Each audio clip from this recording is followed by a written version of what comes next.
Alors, ça me fait plaisir d'être avec vous ce matin. Premièrement, j'aimerais commencer par remercier Pasteur Mathieu, Pasteur Vanessa, qui me témoignent de leur confiance de partager ce message, qui plus est, premier message de l'année 2025. Est-ce que tu peux dire à ton voisin, tu as traversé en 2025?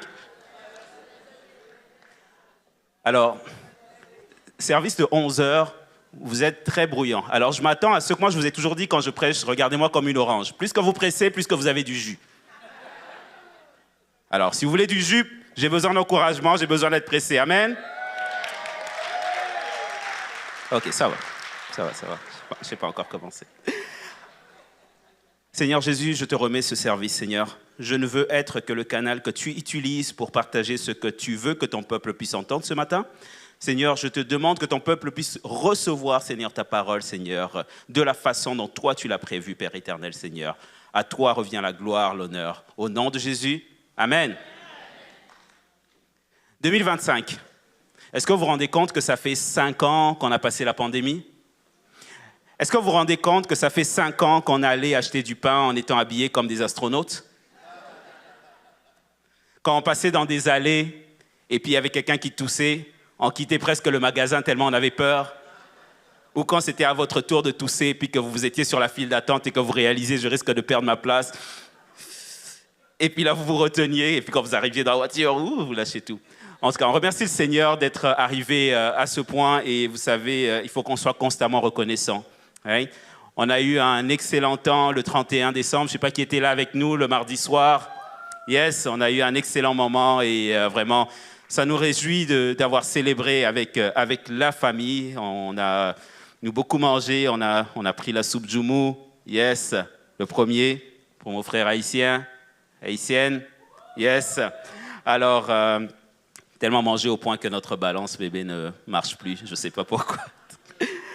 Alors, si je demande en 2024 quel était le thème de la vision,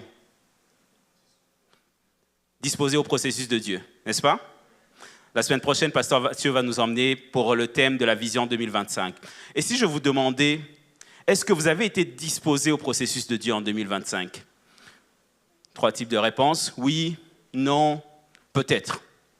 Alors, la première chose que j'aimerais vous partager ce matin, c'est que ce n'est pas parce qu'une année se termine qu'on doit mettre la vision précédente à la poubelle.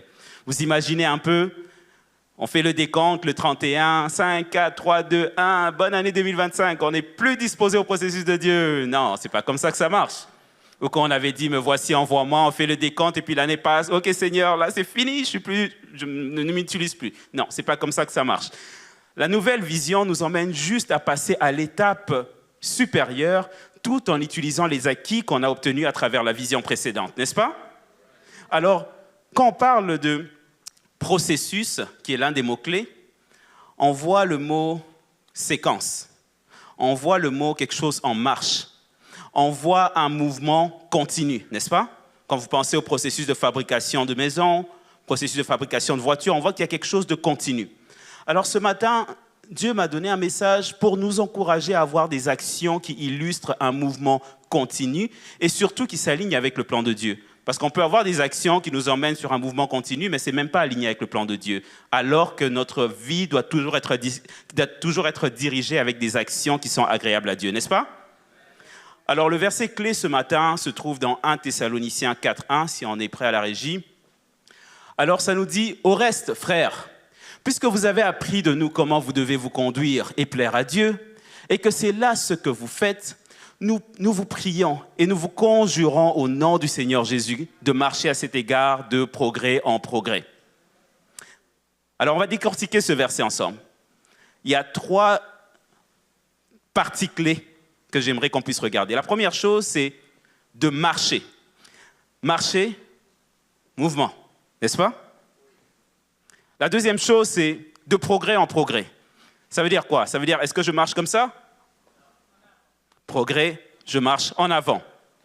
Et la troisième chose, c'est se conduire pour plaire à Dieu. Ça veut dire quoi? Ça veut dire que nos actions doivent être agréables à Dieu, n'est-ce pas? Alors le titre de mon message ce matin, c'est tout simplement « En mouvement ». Dis à ton voisin en 2025, sois en mouvement.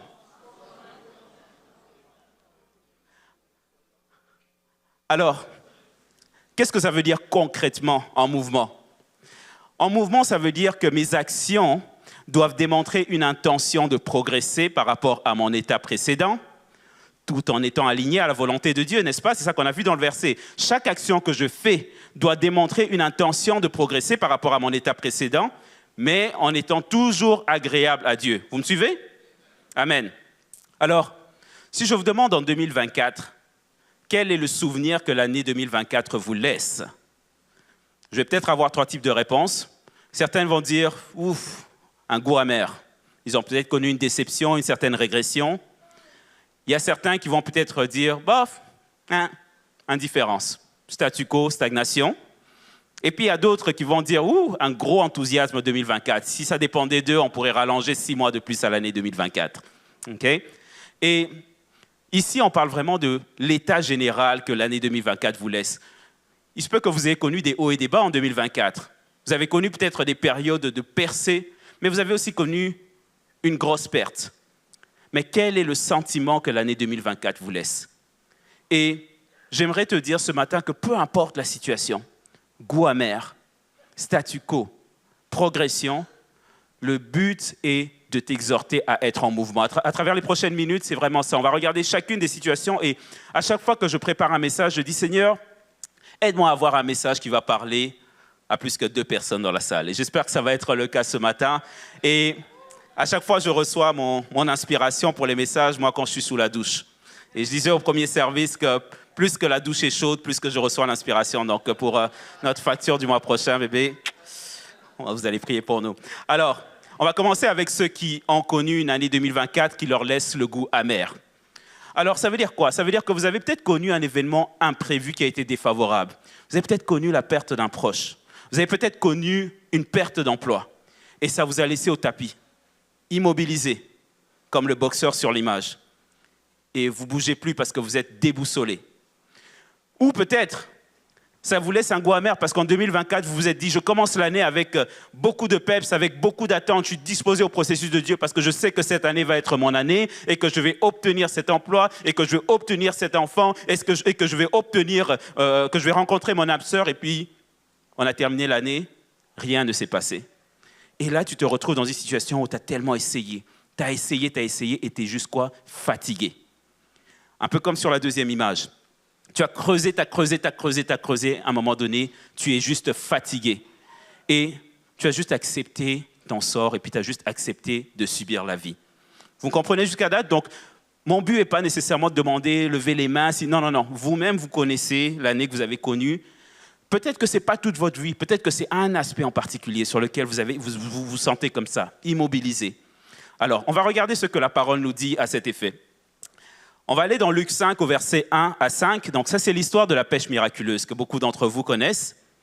Alors, ça nous dit, comme Jésus se trouvait auprès du lac de Génézareth et que la foule se pressait autour de lui pour entendre la parole de Dieu, il vit au bord du lac 2 barques, d'où les pêcheurs étaient descendus pour laver leurs filets. Il monta dans l'une de ces barques qui était à Simon et il le pria de s'éloigner un peu de terre. Puis il s'assit et de la barque, il enseignait la foule. Lorsqu'il eut cessé de parler, il dit à Simon, « Avance en pleine eau et jetez vos filets pour pêcher. » Simon lui répondit, « Maître, nous avons travaillé toute la nuit sans rien prendre. Mais sur ta parole, est-ce que tu peux dire « mais sur ta parole » ? Je jetterai le filet. Analysons ce verset. Ça veut dire quoi? C'est que Simon, c'est un pêcheur professionnel. Pêcheur avec accent circonflexe. Alors, je le parle je le montre à mes enfants chaque jour, et puis là, j'arrive devant l'assemblée. Alors, ils ont pêché toute la nuit, et puis aucun résultat. Et là, Jésus arrive, et puis il commence à enseigner en premier, et puis quand il termine, il dit, jetez vos filets pour pêcher. Est-ce que des fois, on ne se sent pas un peu comme Simon, et notre première réaction, c'est de dire, on a déjà essayé, ça n'a pas marché. Mais est-ce qu'on peut être aussi comme le même Simon qui dit, ça n'a pas marché, mais sur ta parole, je jetterai le filet. Ça fait des années que je cherche un enfant, mais sur ta parole, je sais que je vais l'obtenir, car ta parole dit que si mon peuple me sert, il n'y aura point de stérile. Mais je suis fatigué d'avoir cherché, mais sa parole me dit dans Philippiens 4, 13 que il me dit que je puis tout par celui qui me fortifie. Est-ce qu'on est capable d'être ceux qui disent « mets sur ta parole, ça n'a pas marché, mets sur ta parole, je jetterai le filet ». Et on voit qu'est-ce qui se passe après, il jette le filet et puis abondance. Amen. Un deuxième verset pour supporter ça. Jean 5, versets 5-8. Ça nous dit, donc là c'est l'histoire de la piscine de Bethesda, okay, que beaucoup d'entre vous connaissent aussi. Ça nous dit, là se trouvait un homme malade depuis 38 ans. Jésus l'ayant vu coucher et sachant qu'il était malade depuis longtemps, lui dit, « Veux-tu être guéri ?» Le malade lui répondit, encore une fois la chair qui répond en premier, « Seigneur, je n'ai personne pour me jeter dans la piscine quand l'eau est agitée. Et pendant que j'y vais, un autre descend avec moi. Lève-toi, lui dit Jésus, prends ton lit et marche. » Alors déjà, en lisant cette histoire-là, on réalise que pour obtenir la guérison, il y avait un ange qui descendait. Mais comment était la piscine? Est-ce qu'elle était immobilisée? Non, ça prenait un mouvement dans la piscine, n'est-ce pas? Et là, on se retrouve avec un homme qui est immobilisé depuis 38 ans. On est d'accord qu'il a accepté son sort. Parce qu'il sait que de toute façon, à chaque fois que l'ange descend, la piscine est agitée. Il essaie de se lever peut-être, et puis il y a toujours un qui est plus rapide que lui. Donc il a juste accepté, et puis il reste là immobilisé. Et tu es peut-être dans cette situation aujourd'hui. Tu es peut-être immobilisé parce que tu sais qu'à chaque fois que tu essayes d'appliquer pour un poste, il y a toujours un de plus qualifié que toi. Mais est-ce que tu es capable de dire, mais moi je ne regarde pas aux circonstances, je ne regarde pas qu'il y ait le mouvement dans la piscine, mais moi ce que je regarde, c'est le Jésus qui me dit de me lever et de marcher. C'est ce même Jésus qui me dit que si je crois, je verrai la gloire de Dieu. Est-ce que tu es capable de vivre en arrêtant de regarder aux circonstances de la chair, en te disant, mais moi le Jésus que je sers pourvoira à tous mes besoins. Ce Jésus que je sers me dit dans le livre de Jérémie qu'il a des projets de paix et non de malheur pour moi, qui veut me donner un avenir plein d'espérance. Et ce Jésus est à côté de toi. Pas besoin de chercher plus loin. Alors tu te retrouves bloqué et tu te dis, OK, mais comment maintenant je fais pour sortir de cette léthargie? Comment je fais pour sortir de cette situation où je suis immobilisé à cause de cette situation? Première chose, la persévérance en revêtant son identité. Persévérance est une démonstration de ta foi. Vous savez quelle est la différence si nous et les personnes qui ne connaissent pas Christ agissons de la même manière quand on se retrouve dos au mur? La différence, c'est ta foi. Montre ta foi à travers les œuvres. Alors, lorsque tu persévères, j'aimerais que tu penses à la femme à la perte de sang. Ça faisait des années qu'elle recherchait, ça faisait des années qu'elle avait vu des médecins. Ça ne marchait pas. Mais vous savez, dans le verset qui nous raconte cette histoire, j'aime bien la partie qui dit « mais elle se disait ». Ton identité, mais tu te dis, elle se disait, si je touche seulement le pan de son vêtement, si je touche la robe, j'obtiendrai ça. N'est-ce pas une démonstration de la foi? Est-ce que tu peux être comme cette femme à la perte de sang en te disant, je connais mon identité, je puis tout par celui qui me fortifie, je connais mon identité, je sais que je sers le Seigneur et je sais qu'il m'accordera justement cet enfant. Je sais que je sers le Seigneur, qu'il éloignera de moi la maladie parce que par ses meurtrissures, je suis guéri. C'est ton identité. Romains 5, verset 3 nous dit « Bien plus nous nous glorifions même dans les afflictions, sachant que l'affliction produit la persévérance. » Alors, j'aimerais vous partager une anecdote. Vous me connaissez assez. Vous savez que si on me donne l'opportunité d'avoir ce micro, j'ai toujours une histoire à vous raconter. Alors, mon épouse, elle connaît cette histoire, mais à peu près un mois, je m'apprêtais à aller au travail et puis les enfants allaient prendre l'autobus. Il nous restait à peu près 5 minutes et puis ma fille qui vient me voir et puis il me dit « Papa, les toilettes sont bouchées. » Je dis « OK. » Là, je vais rapidement, je sors la ventouse et puis j'essaye de déboucher la toilette. Ça ne marche pas. Je dis « OK, problème pour plus tard. » Je vais au travail et puis là, je reviens en soirée. Première chose, je vais voir les toilettes avec la ventouse. J'essaye, ça ne marche pas. Là, je vais dans mon garage et puis je sors une affaire qu'on appelle le snake. Je ne sais pas pour certains, tu le fais entrer, c'est comme l'affaire qu'on fait entrer au fond de la gorge. Je sors vraiment l'artillerie lourde là. J'essaye, le snake ne marche pas. Alors, quel est le réflexe? YouTube. Oh, quelle erreur. YouTube, je regarde les vidéos et puis YouTube, premièrement, pas toujours une erreur, mais en tout cas, vous allez comprendre. YouTube, je regarde une vidéo, on dit, OK, mais tu dois mettre du bicarbonate de soude. Tu dois ajouter du savon de vaisselle. Tu dois, comme ma toilette était devenue comme un laboratoire chimique. Elle avait toutes les couleurs possibles. Et puis on dit même à un moment donné, vous devez mettre de l'eau chaude. Et moi, au lieu de prendre juste de l'eau chaude du robinet, non, je vais bouillir de l'eau. Et puis ma femme dit, non, non, non, non, non. Pour vous dire que j'allais avec mes propres capacités et ça ne marchait pas. Pendant 2 jours, ça ne marchait pas. Et j'ai commencé à me dire, je vais peut-être accepter mon sort, je vais peut-être appeler juste un plombier. Mais ça me dérangeait d'appeler un plombier juste pour ça, parce que j'ai déjà débouché les toilettes. Je suis comme, mais pourquoi? C'est quoi? C'est les toilettes d'Embrun qui bloquent comme ça ou quoi que ce soit? Non, non, non. Il fallait que je lance ça pour mon frère Jean-Paul. Non, non, pas du tout. Et ça ne marchait juste pas. À un moment donné, je me suis dit, je vais regarder une dernière vidéo. Et le monsieur, dans cette vidéo, dit, non, non, non, juste avec votre ventouse, vous allez la déboucher, votre toilette, mais il faut le faire à peu près 6-7 fois. Alors, j'étais synchronisé avec le monsieur dans sa vidéo. Allez, let's go, first time. On va à la première fois. 1, 2, 3. Ça ne marche pas chez lui, ça ne marche pas chez moi. Je suis comme, OK, c'est bon. Deuxième fois. Ça ne marche pas chez lui, ça ne marche pas chez moi. Je suis rassuré. La 6e fois, ça marche chez lui, ça ne marche pas chez moi. Je dis, mais qu'est-ce qui se passe? Et à un moment donné, j'ai juste décidé, OK, je vais juste laisser faire. Donc, ça faisait à peu près 2 jours. Et je vais au travail, je reviens après le travail, et je ne sais pas si on appelle ça une parole de connaissance, mais je reçois comme une vision qui me dit, prends la ventouse, et puis va dans la salle de bain, et puis au moment où tu vas flusher avec le petit mouvement, tu utilises la ventouse. Mais je ne reçois pas juste la vision, je l'ai avec la chanson, vous connaissez la chanson de Nathaniel Bassey, Yahweh Sabaoth. Alors, je suis là, je suis Yahweh, Sabaoth. Et ma femme me voit sortir de la chambre comme si j'étais David, j'allais combattre Goliath. Avec la ventouse, Yahweh, Sabaoth. Et j'arrive. Et qu'est-ce qui s'est passé? La toilette a été débouchée. Amen. Alors, tout ça pour vous dire que, vous savez, c'est des fois dans des choses banales. Mais j'ai essayé avec mes propres capacités. Ma persévérance était avec mes propres capacités. Mais lorsque j'ai appelé le Yahweh Sabaoth, le Dieu des armées, pour moi, cette toilette était devenue comme un champ de bataille. C'était un Goliath pour moi. On laissait la porte fermée parce que ça me frustrait à chaque fois que je passais. Mais c'est qu'avec Dieu, nous ferons des exploits. Amen.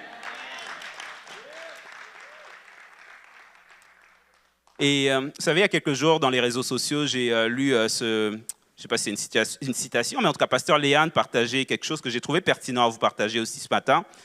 Elle disait, je remercie Dieu pour ces fois où j'étais coincé dans des difficultés qui faisaient que même si je ne pouvais pas avancer, n'est-ce pas qu'elle était immobilisée, mais elle dit, je ne pouvais pas non plus abandonner. Okay? Je pense que c'est sur Instagram. J'ai lu ça et pendant que je préparais ce message, je me suis dit, c'est tellement ça. Ce n'est pas parce que vous ne pouvez pas avancer que vous devez abandonner. Vous savez, est-ce qu'on peut remettre l'image avec la personne qui creuse à la régie? Voilà. Souvent, on est très proche de voir le bout du tunnel. Et on laisse tomber. Ce monsieur, cette personne-là, le trésor est juste peut-être à 2 coups de plus. Est-ce que tu es capable de pousser? Une femme qui veut enfanter, okay? Elle pousse, elle pousse, elle pousse. C'est pas facile. Je ne vous parle pas d'expérience, bien sûr, mais de ce que j'ai vu avec mon épouse, bien sûr. Elle pousse, c'est pas facile. Mais quand l'enfant arrive, elle oublie toute la douleur qui était associée à pousser. Pousser peut être douloureux. Le mouvement peut être douloureux, mais pensez à la récompense, à la rétribution à la fin. Amen? Et souvent, on doit aussi regarder que nos échecs du passé sont des fois un tremplin aussi pour les victoires futures. Vous savez, il y a beaucoup, surtout des athlètes et tout, je pense juste à Michael Jordan par exemple, qui dit clairement « j'ai échoué plusieurs fois avant d'être accepté, peut-être au basketball, au collège ou quoi que ce soit, et aujourd'hui on sait qui il est, Michael Jordan, right? » Pour beaucoup qui disent « the GOAT, the greatest of all the time », c'est un débat pour un autre jour, moi je le pense, mais bref, c'est juste pour dire que souvent, on ne pense pas que tous les échecs qu'on a rencontrés peuvent nous servir. Peuvent nous servir comment? Peuvent nous servir en témoignant. La puissance du témoignage. Et vous savez, Matthieu 17, verset... Oh, excusez-moi, j'ai sauté ça. Oui. Une des choses aussi quand on parle du témoignage, c'est qu'il faut qu'on réalise que quand on demande de l'aide, on doit aussi obéir. Et je vous donne un exemple. On a écouté notre frère Kojo, pour ceux qui étaient là le 31. Kojo a partagé un témoignage tellement puissant. Quand on demande de l'aide via diverses manières. Ici, à l'Église, on est tellement bénis, on a la thérapie par la prière, on a le mentorat, mais on demande à Dieu aussi de l'aide. Seigneur, aide-moi. Et quand il nous envoie sa parole, on a besoin de l'obéir. Right? Et notre frère Kojo parlait clairement, ils ont eu multiples grossesses infructueuses. Et il a reçu cette parole du Seigneur de dire « parle à tes spermatozoïdes ». OK? Et il a commencé à le faire. Ça paraissait peut-être banal, mais il a commencé à le faire. Et non seulement par la spermatozoïdes, mais parle aussi aux ovules. Et il a commencé à le faire et il a obéi. Et on les a vus justement le 31 avec leur beau bébé qui va avoir 1 an cette année. Et c'est ça la puissance justement de... C'est la puissance justement de demander de l'aide et obéir. Des fois, vous demandez de l'aide, on vous donne cette aide-là, mais vous ne la mettez même pas en application. Okay? Joshua parlait tantôt de la mise en application. Quand vous vous retrouvez bloqué dans une situation, vous obtenez de l'aide, mais mettez-le en application. Proverbe 15, verset 22, nous parle des projets qui réussissent quand il y a de nombreux conseillers. Et le dernier point, pour sortir du point mort quand on se retrouve en régression ou quand on se retrouve immobilisé, c'est d'essayer différentes approches. Vous savez, Matthieu 17 au verset 21, ici on parle de la guérison de l'enfant qui était lunatique. Donc on voit que les disciples sont allés et puis ont essayé et ça n'a pas marché. Et puis Jésus leur dit qu'ils ont manqué de foi, mais il leur dit surtout aussi, mais cette sorte de démon ne sort que par la prière et le jeûne. Ça veut dire quoi? C'est que des fois on est bloqué, mais c'est un blocage qui peut être aussi un blocage spirituel. Donc, c'est aussi d'utiliser différentes approches. On a toujours fait les choses d'une certaine manière. Tu te dis, mais à chaque fois que j'ai des relations, des amis, ça ne marche pas et tout. Mais est-ce que tu as pris, en anglais on dit step back, est-ce que tu as pris un pas en arrière pour te dire, ben, cette personne peut-être que je n'ai jamais pardonnée, ben, je vais la pardonner cette année en 2025. Parce que c'est peut-être ça qui bloque dans tes relations. Différentes approches. Tu es un jeune adulte, tu es un homme, et puis tu te dis, ça fait des années que je recherche l'âme sœur. Et à chaque fois, tu te dis, OK, tu te limites à juste venir, t'asseoir derrière, et puis quand c'est fini, tu pars. Peux-tu essayer une différente approche et venir à nos activités de jeunes adultes? Peut-être que c'est là que tu vas rencontrer l'âme sœur. Viens pas juste pour ça, par exemple, mais c'est peut-être là. Donc, il faut comprendre souvent que des différentes approches nous emmènent à des différents résultats. Amen? Alors, on va regarder le prochain stage. Donc, on a parlé de tous ceux qui ont connu peut-être une régression et puis qui se sont retrouvés immobilisés parce qu'il y a eu une déception, un coup, et puis ils se retrouvaient comme le boxeur sur l'image tantôt, ils ne bougent pas. Alors, deuxième cas de figure, ceux pour qui ça a été juste statu quo. 2024, pas grand-chose de changé. Et j'aimerais mettre l'emphase sur pas grand-chose de changé parce que vous avez décidé de ne pas faire plus que ce que vous faites d'habitude. Pas grand-chose de changer parce que vous avez décidé de rester juste assis confortablement dans votre zone de confort sans bouger. Donc, vous vous retrouvez en mode immobilisation, en mode stagnation. On va regarder dans la Bible, si on peut le projeter, c'est la parabole des talents. La parabole des talents, et je ne vais pas lire le texte complet, mais pour contexte, donc on a un maître qui s'en va et puis qui laisse à ses 3 serviteurs divers talents, un 5, un 2 et puis un autre 1. On va se focaliser sur celui qui a un talent. Alors, Matthieu 25, verset 18 nous dit « Celui qui n'en avait reçu qu'un alla faire un creux dans la terre et cacha l'argent de son maître. » Matthieu 25, verset 25 nous dit « J'ai eu peur et je suis allé cacher ton talent dans la terre. Voici, prends ce qui est à toi. » Matthieu 25, verset 28, on dit ici quelle a été la conséquence. « Ôtez-lui donc le talent et donnez-lui à celui qui a les 10 talents. » Et on voit qu'au verset 30, on compare même cette personne à un serviteur inutile. Dieu te donne un talent. Qu'est-ce que tu en fais avec? Si tu décides de rester en mode stagnation, tu ne fructifies pas le talent que Dieu te donne, n'est-ce pas? Tu te ressembles à ce serviteur inutile, n'est-ce pas? Et quand tu prônes pour la stagnation, pour le statu quo, parce que tu veux rester dans ta zone de confort, parce que tu ne veux peut-être pas faire face à une nouveauté par peur des risques, mais ça veut dire que tu commences à gaspiller ce talent que Dieu te donne, n'est-ce pas? OK. On va regarder, je ne sais pas si à la régie on est capable de remettre l'image avec l'eau. J'aimerais qu'on parle stagnation. Cette eau, c'est de l'eau stagnante. C'est ce qu'on appelle de l'eau stagnante. Ça veut dire qu'il n'y a plus aucun mouvement dans l'eau. Et l'eau stagnante, en fait, c'est que plus qu'elle est immobile, plus qu'elle devient dangereuse. On dit souvent même que les points d'eau stagnante sont des lieux privilégiés pour la reproduction des moustiques et même des bactéries. Et c'est drôle parce qu'en pensant justement à l'aspect moustique, j'ai pensé, parenthèse, à Pasteur Mathieu qui nous parlait de sa peur des araignées. Je me suis dit, il faut que je confesse devant l'Assemblée aussi. Lui a fait, le pasteur a fait. Alors, moi, je vais confesser que moi, de mon côté, c'est la peur des sauterelles. Et depuis mon pays, je ne suis pas capable. Et une fois, mon épouse ne connaît peut-être pas cette histoire. On revenait de la maison, à notre ancienne maison, et puis il y a ma petite fille qui me prend pour son super-héros. Et puis là, il y avait une sauterelle sur la pelouse, juste devant l'entrée de la porte. Et puis elle dit, papa, c'est quoi? Vous savez, quand vous devenez environnementaliste et puis que vous dites qu'il faut protéger les animaux, ou que vous allez de l'autre bord finalement. Et bref, il fallait que je le partage parce que c'est, en tout cas, quand je lisais. Bref, l'eau stagnante, c'est un lieu privilégié pour la reproduction des moustiques et on s'entend que l'eau stagnante peut constituer un danger environnemental important. Vous voyez sur cette image, c'est la même eau. Du côté gauche, aucun mouvement. Du côté droit, vous voyez qu'il y a des bulles, il y a du mouvement. Ce que ça démontre, c'est que quand on est en mode stagnation, on peut devenir potentiellement un danger pour les autres. Parce que vous savez, quand on est en mode stagnation, je vais donner un exemple. Pour ceux qui ont des piscines, imaginez que votre piscine, vous ne l'entretenez pas. Vous la laissez juste telle qu'elle. Quelle est la qualité de l'eau? Elle détériore, n'est-ce pas?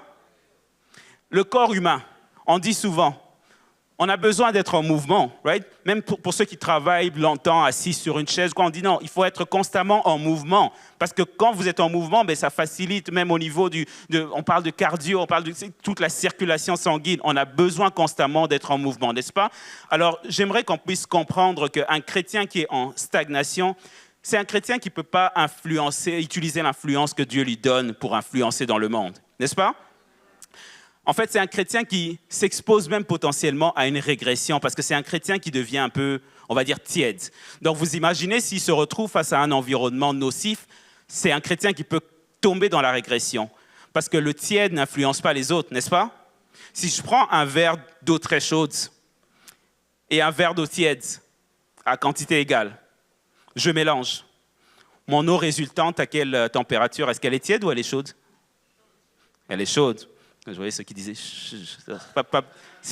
elle est chaude, right? Si je prends un verre avec de l'eau très froide et je mélange avec de l'eau tiède, quelle est mon eau résultante? Froide, right? Ça veut dire quoi? Ça veut dire que l'eau tiède n'influence pas le chaud. L'eau tiède n'influence pas le froid. Et quand tu es un chrétien tiède, comment veux-tu utiliser ton influence? Dieu t'appelle à être influent. Dieu nous appelle à aller et faire des nations des disciples, n'est-ce pas? Dieu nous appelle, Matthieu 5, verset 13 nous dit, vous êtes le sel de la terre. Vous savez à quoi sert le sel? Pour ceux qui, quand tu mets le sel, ça t'apporte un goût, ça apporte une influence sur ton repas, n'est-ce pas? Vous êtes le sel de la terre. Mais si le sel perd sa saveur, avec quoi la lui rendra-t-on? Il ne sert plus qu'à être jeté dehors, un peu comme le serviteur inutile dans la parabole des talents, et foulé aux pieds par les hommes. Donc ça veut dire l'importance de ne pas se contenter de se dire, OK, moi, c'est statu quo. Les choses, je les fais toujours telles quelles. Et encore une fois, je vais vous rappeler, ce n'est pas nécessairement que votre vie au complet est au statu quo. Peut-être que c'est juste un aspect de votre vie. C'est pour ça que je dis, pendant que je prêche ce message, j'aimerais que vous fassiez une introspection, de dire, quel est l'aspect de ma vie où je n'ai pas envie de prendre de risques parce que ça ne me tente juste pas, parce que je préfère miser sur le statu quo. Parce que quand on ne prend pas de risques, quand on ne bouge pas, les effets peuvent devenir des effets vraiment comme dangereux, si je peux le dire. Et je vais vous donner un exemple pour illustrer ça. Il y a quelques années, mon épouse et moi, on travaillait de la maison.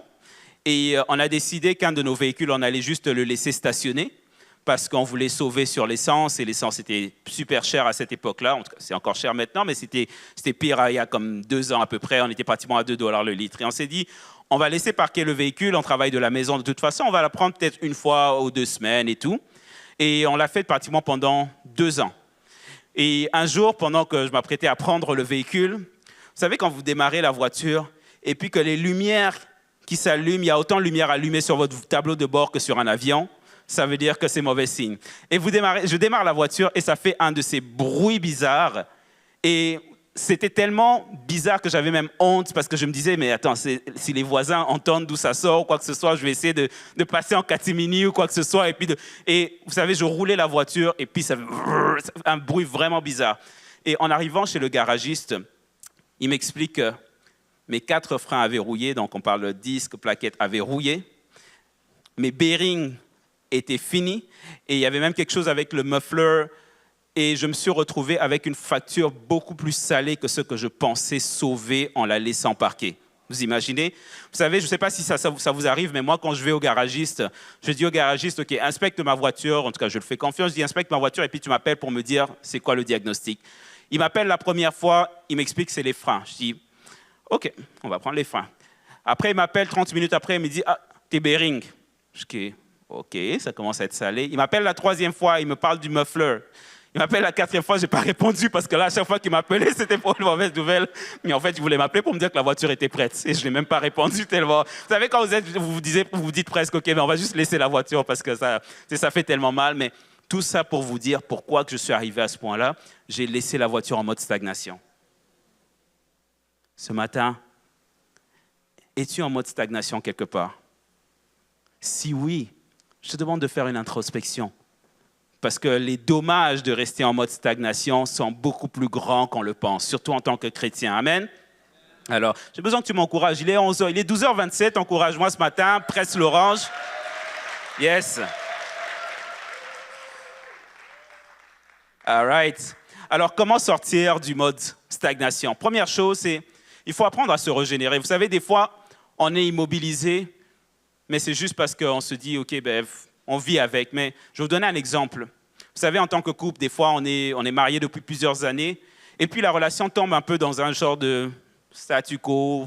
Mais comment se régénérer? Mais c'est peut-être de dire, ben, vous savez quoi, cette année, on se prend un voyage, juste moi et toi. On va pendant une semaine en Espagne, n'est-ce pas, Pasteur Jacqueline? Palma de Mallorca. Et c'est de cette manière-là qu'on fait ranimer la flamme, si on peut dire de cette manière-là. Ou encore, sur un aspect beaucoup plus ministériel. Vous êtes peut-être quelqu'un qui servait depuis plusieurs années au protocole, par exemple. Je choisis le protocole juste comme ça, OK? Et ça fait plusieurs années, et puis vous êtes tombé dans le statu quo. Mais c'est peut-être de se dire, mais comment je me régénère à travers mes intérêts? Mais moi, j'aime la photo. Mais c'est peut-être d'aller voir Didine et puis dire, écoute, est-ce que dans ton équipe de médias, tu n'as pas besoin de quelqu'un qui peut prendre la photo durant les services? Et à ce moment-là, vous faites le mouvement et ça crée en vous à nouveau un engouement parce que là, vous quittez peut-être le protocole et puis vous passez à la photo, mais vous vous régénérez. Comment ça? À travers les intérêts. Amen? Deuxième chose, pourquoi sortir du mode stagnation et comment? C'est aussi, il faut qu'on se conscientise qu'on vit dans un monde qui est constamment en évolution. Et la technologie est le meilleur exemple pour ça.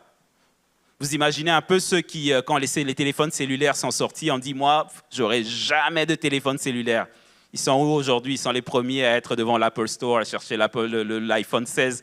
C'est parce qu'on se retrouve souvent à prendre des décisions en se disant, OK, ben, moi, je suis à l'aise dans ma situation, mais on vit dans un monde changeant. Regardez les médias. Regardez cette campagne-là qui est en train d'être faite pour soutenir médias. C'est parce qu'on veut être capable d'aller rejoindre des milliers de personnes dans le monde. Si on va juste physiquement, ben on va se limiter à la région d'Ottawa. On va aller à Gatineau. Mais comment peut-on aller parler? Vous savez, je parle en ce moment, mais qui sait, peut-être qu'un jour, ce message sera entendu par quelqu'un qui est en Indonésie, par exemple. Mais on n'aurait pas été avec l'équipe de Papa Jean-Pierre et l'équipe d'évangélisation prendre l'avion pour aller en Indonésie, n'est-ce pas? Alors, ça veut dire quoi? Ça veut dire qu'il faut qu'on comprenne qu'on est dans un monde changeant et on doit aussi s'adapter. On ne doit pas rester en mode stagnation. La troisième chose, c'est que, et on a parlé, et la plus importante, c'est qu'on a des dons et des talents qui doivent être fructifiés. Moi, je crois toujours, et je pense que l'un de mes premiers messages, c'est pas mon premier message lorsque Pasteur Mathieu et Pasteur Mazenissa m'ont demandé de partager, était « Tu es la clé pour quelqu'un d'autre ». Moi, je pense que chacun de vous, que vous le veuillez ou non, vous êtes la clé pour le besoin de quelqu'un d'autre. Vous avez des dons, des talents qui ont besoin d'être utilisés par quelqu'un d'autre. Ma sœur Gercy Olivier, vous avez des dons, des talents qui ont besoin d'être utilisés par quelqu'un d'autre. Daddy, tu as des dons et des talents, tu fais danser les gens. Il y a des gens qui ont la veste rose, ça. Amen. On a besoin. Ma sœur Solange, tu as quelque chose qui a besoin d'être entendu par quelqu'un d'autre. Ton témoignage a besoin d'être entendu par quelqu'un d'autre. Je ne sais pas quand c'est citer les gens, je vois que les gens commencent à tourner la tête. Ah, c'est bon d'être sur le stage pour ça. Non, c'est juste pour comprendre qu'on a besoin, Dieu nous donne des talents, mais si on reste en mode statu quo, on n'est pas capable de remplir l'œuvre que Dieu s'attend à ce qu'on puisse remplir. Amen. Et il faut comprendre aussi que Jésus lui-même est venu pour challenger le statu quo quand vous y pensez. N'est-ce pas? Parce qu'il est venu pour challenger la mentalité d'avant. Et on voit que les pharisiens, ça les dérangeait.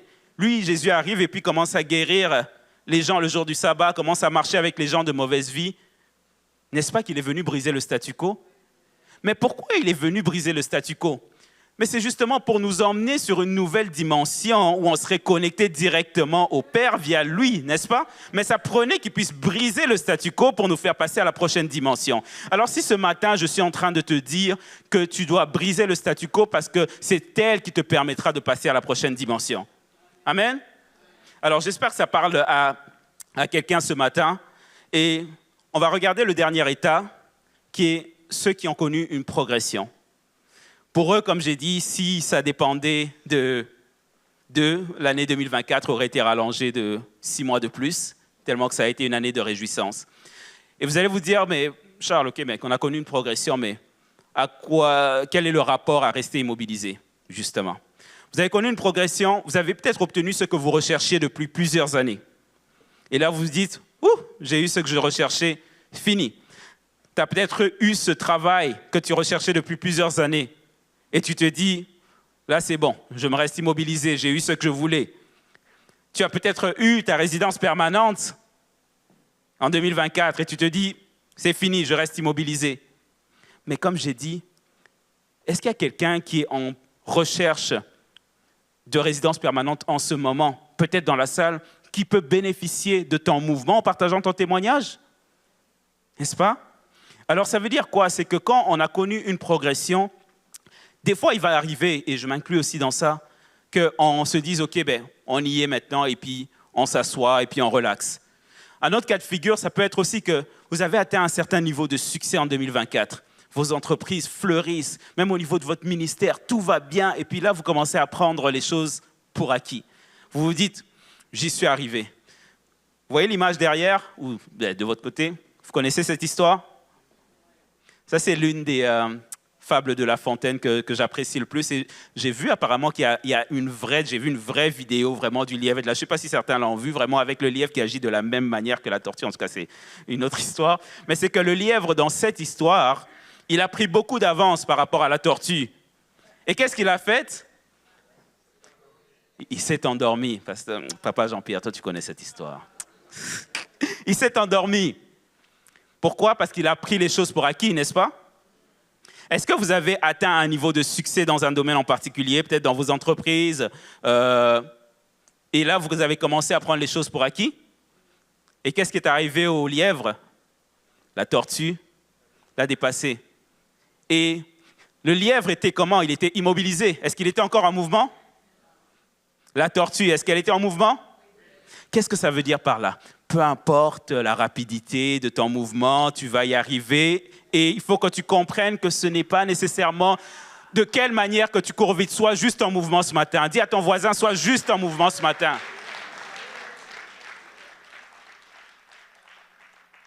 Sois juste en mouvement ce matin. Philippiens 3, versets 12 à 14 nous dit, « Ce n'est pas que j'ai déjà remporté le prix. » Okay? Donc on voit ici l'apôtre Paul. Il a commencé à ouvrir les églises, mais il dit non, ce n'est pas que j'ai déjà remporté le prix ou que j'ai déjà atteint la perfection. Mais mouvement, n'est-ce pas? Pour tâcher de le saisir. Puisque moi aussi j'ai été saisi par Jésus-Christ.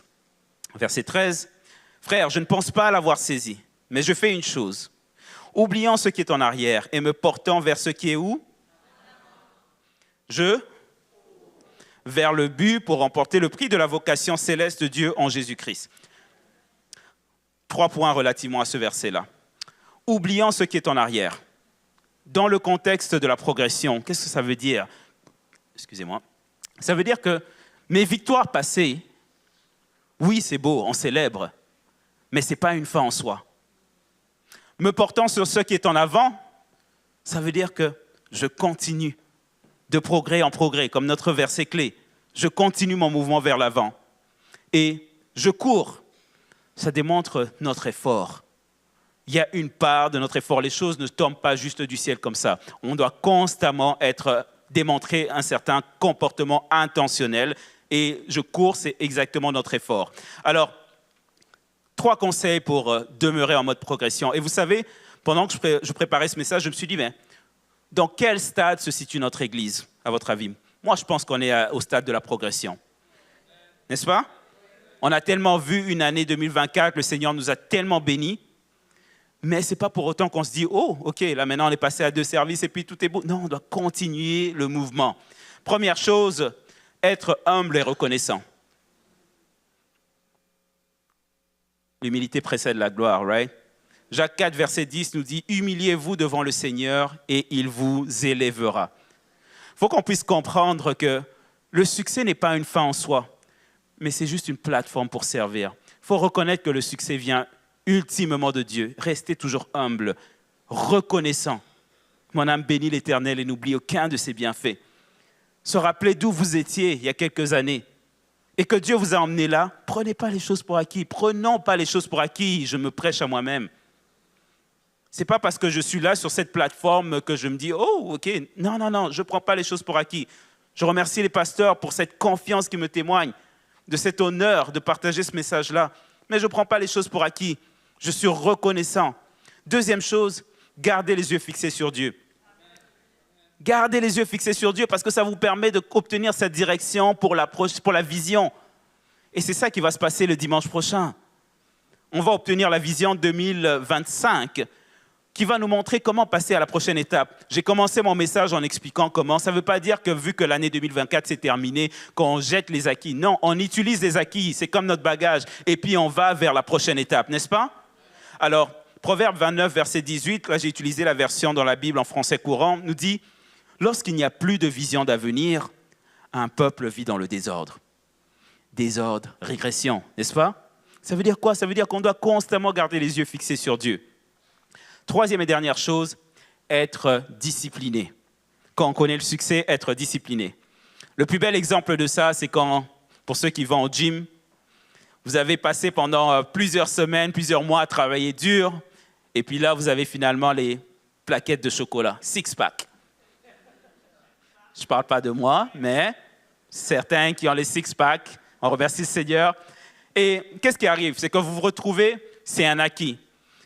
Est-ce que les six-packs en passant, donc là vous vous dites c'est un acquis et puis vous arrêtez, vous vous retrouvez immobilisé, vous arrêtez d'aller au gym, qu'est-ce qui arrive à tes six-packs? 5-packs, 4-packs, 3-packs, 2-packs, 1-pack. Right? Donc c'est de la même manière. En tant que chrétien, on ne doit pas prendre les choses pour acquis, mais être discipliné. 1 Corinthiens 9, verset 26 nous dit « Moi donc je cours », encore une fois, mouvement, non pas comme à l'aventure, je frappe, mouvement, non pas comme battant de l'air, mais je traite durement mon corps et je le tiens assujetti de peur d'être moi-même rejeté après avoir prêché aux autres. Alors ça veut dire que la clé ici, vous avez peut-être connu une progression, encore une fois, peut-être c'est un aspect de votre vie, restant humble et reconnaissant, recherchant constamment la face de Dieu pour savoir quelle est la prochaine étape, soyons disciplinés. Amen. Alors, vous vous dites certainement, OK, ben, Charles, la première fois qu'il a prêché, ou l'une des premières fois qu'il a prêché, il a apporté une cruche de son vaisselier haïtien qui n'est plus ressorti depuis. Et aujourd'hui, je me suis dit, ben, de quelle manière, lorsque... Merci beaucoup, pasteur Jacques. Veux-tu dire que ma voix...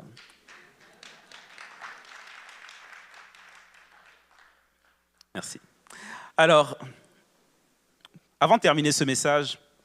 Quand je partage un message, je me dis, ben, comment est-ce que les gens peuvent se rappeler du premier message qu'ils ont écouté, qu'ils ont entendu? J'ai dit, Seigneur, donne-moi une illustration. L'année passée, j'ai prêché et puis on a illustré comment avec la lumière qui s'éteint dans le sanctuaire, c'est nos différents niveaux, des différents niveaux de puissance. Et Seigneur m'a donné ça. C'est quoi ça? À quoi sert une horloge? À donner l'heure, n'est-ce pas? Mais pour donner l'heure, elle doit être comment? Regardez l'aiguille bleue. En mouvement. Ça veut dire quoi? Ça veut dire que tant qu'elle est en mouvement, elle satisfait sa raison d'être. Vous me suivez? Vous me suivez, oui ou non? Oui. Yes. Ça veut dire quoi? Ça veut dire que elle doit être en mouvement pour satisfaire sa raison d'être. Alors ce matin, pensez qu'on est tous des horloges. On doit être en mouvement pour satisfaire notre raison d'être. Maintenant, qu'est-ce qui arrive maintenant? Elle arrête. OK? Est-ce qu'elle satisfait sa raison d'être en ce moment? Ça veut dire quoi? Ça veut dire que nous devons constamment être en mouvement pour satisfaire notre raison d'être. Pasteur Jacqueline, si tu peux encore m'aider, je pourrais utiliser tes services, merci. Et vous savez, une horloge, des fois, on va la reculer d'une heure pour s'adapter à, c'est quoi, l'heure d'hiver? Régression. Mais qu'est-ce qu'elle fait? Est-ce qu'elle s'arrête et se dit, oh, là, je suis en retard d'une heure et puis je laisse tomber? Non, elle continue de tourner. Parfois, on l'avance, on passe à l'heure d'été, progression. Est-ce qu'elle dit, OK, j'ai 1 heure d'avance maintenant et puis je m'arrête? Non, elle continue, elle continue. Est-ce que tu es capable ce matin de te dire, je veux être comme cette horloge qui continue constamment? Des fois, la batterie se termine. Merci beaucoup, pasteur. Des fois, la batterie s'arrête et elle devient stagnante. Et on a besoin de la régénérer. N'est-ce pas? Il faut qu'on puisse comprendre qu'on a un temps précis sur cette terre. On parle souvent du temps Kairos, mais le temps Chronos existe aussi. Qu'est-ce que tu fais de ton temps Chronos? Es-tu en mouvement? Es-tu immobilisé? Et en parlant justement d'horloge, je ne sais pas si, en tout cas, il vous est arrivé, mais moi, il m'est arrivé quelquefois de porter une montre et je savais qu'elle n'était plus en mouvement, mais juste pour porter, parce que ça me tentait de la porter sur moi, et de faire l'erreur de passer devant quelqu'un qui lançait « Il est quelle heure ?» Et là, de commencer à m'éloigner petit à petit. Je ne sais pas ce qui vous est déjà arrivé ou ceux qui disent « Ah, il est l'heure d'acheter une montre. » Mais en réalité, c'est peut-être parce qu'eux-mêmes, leur montre ne marche pas. Tout ça pour dire qu'on est comme l'horloge. On doit être constamment en mouvement. Et si l'équipe de louange peut monter, en conclusion de ce message, j'aimerais rappeler, on est en mouvement, oui, mais s'arrêter n'est pas une fin en soi, pour autant que c'est temporaire. N'est-ce pas? On s'arrête pour prendre du repos. Dieu lui-même s'est arrêté le 7e jour, n'est-ce pas? On s'arrête pour passer d'une saison à une autre. Vous avez terminé un emploi et puis avant de commencer le nouveau, vous dites je vais prendre une semaine juste pour recalibrer. Il n'y a pas de problème ce côté-là, mais c'est temporaire. Mais quand tu deviens immobilisé de façon permanente, c'est là que ça devient détrimental. Rappelle-toi de l'eau stagnante. Elle n'était pas comme ça au début. Mais plus qu'elle est restée sans mouvement, plus qu'elle s'est détériorée. L'horloge ici, quand elle s'arrête, il est 12h44. Elle s'arrête à 12h43, l'impact n'est pas encore grand. Plus que l'heure passe et que maintenant il est 13h24 et qu'elle me montre qu'il est 12h44, plus qu'elle ne me sert plus à rien. Ça veut dire quoi? Ça veut dire que le repos n'est pas mauvaise chose. Mais ne vous mettez pas au repos de façon permanente. On a besoin d'avancer. Pour ceux qui regardent la Formule 1, lorsque les conducteurs de Formule 1, qu'est-ce qui se passe? C'est qu'ils tournent et puis à un moment donné, ils s'arrêtent au stand. Ils s'arrêtent pourquoi? Pour changer les pneus. Ça prend quoi à peu près? 5 secondes, même pas des fois maintenant. Ça veut dire quoi? C'est que l'arrêt va faire partie de nos vies. Mais mon message ce matin, c'est ne t'arrête pas parce que tu as juste baissé les bras et accepté de subir ton sort.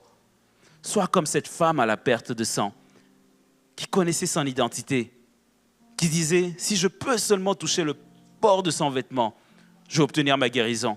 Connais-tu ton identité? Es-tu obéissant? Peu importe la situation que tu vis ce matin. Encore une fois, j'ai dit, je ne veux pas que les gens lèvent les mains. Vous connaissez vous-même la situation que vous vivez ce matin.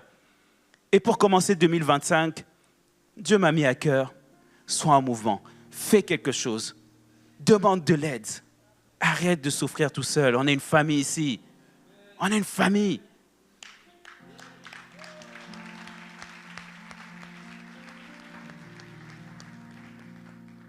Vous savez, le mouvement, c'est un catalyseur à la croissance.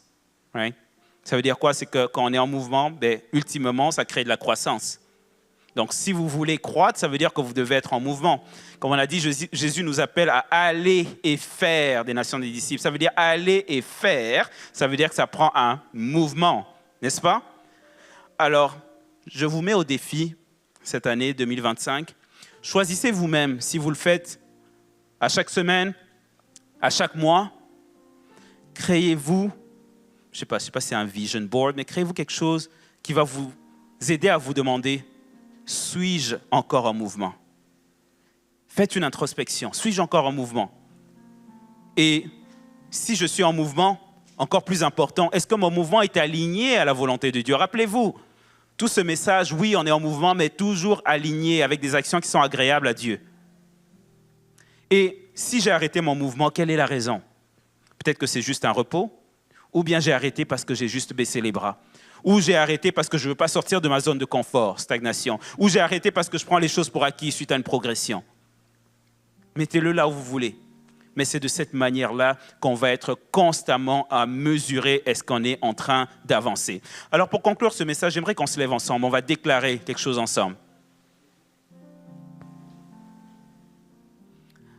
Alors merci à l'équipe, à la régie qui a projeté. J'aimerais qu'on puisse le déclarer avec assurance et le croire vraiment. Alors ensemble après moi, en 2025, je serai en mouvement.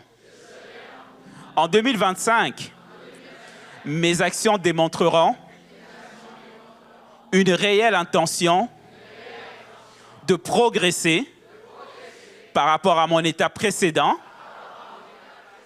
peu importe le domaine, et ce, en étant toujours aligné avec la volonté de Dieu. Amen, amen, amen.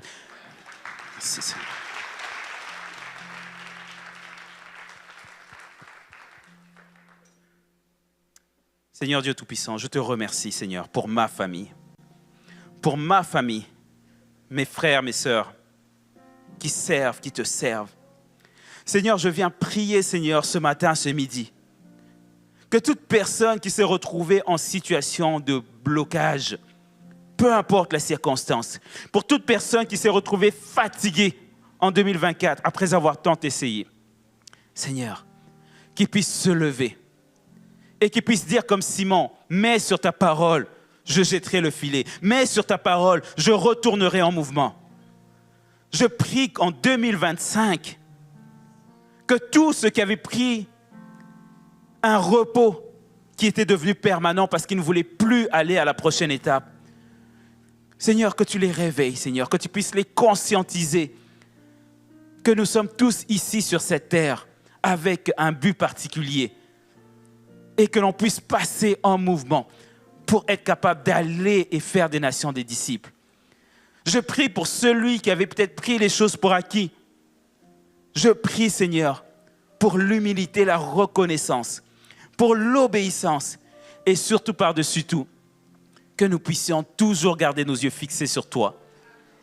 Oh Seigneur, je déclare une assemblée, je déclare que l'Église, le sang, garde ses yeux fixés sur toi, peu importe les circonstances, que l'on te fasse confiance, que l'on puisse se rappeler que on peut tout par celui qui nous fortifie, que l'on se rappelle que tes projets pour l'Église, le centre, sont des projets de paix, non de malheur, et que tu vas nous donner un avenir plein d'espérance.